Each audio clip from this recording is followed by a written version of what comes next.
Here's my review for the movie Eyes Wide Shut, the last Stanley Kubrick film that caused legendary status because it took 3 years to make. Nicole Kidman and Tom Cruise, who were married at the time, went to England to make this film. Tom Cruise, the biggest star in the world, disappeared from the planet for 2.5 years, and Eyes Wide Shut appeared. And what basically the movie's about is about a typical family relationship between a man and a wife who've been married for about 10-15 years. They have a daughter.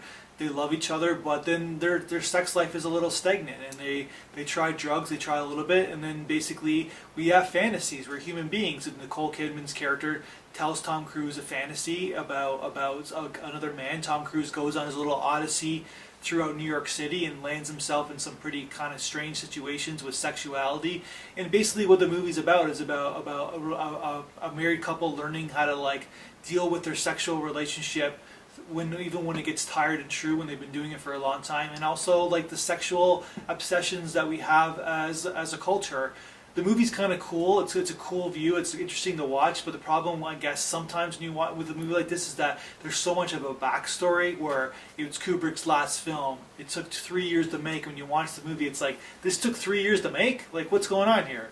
And then you have all these casting situations and stuff like that. And of course, Tom Cruise and Nicole Kidman were married at the time you watch it now.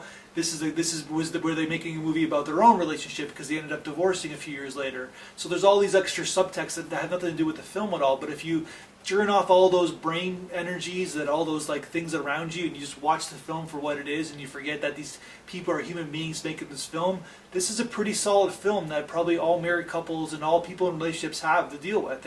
You basically get stale and you have your own sexual fantasies, and it's learning to deal with that. That's my review.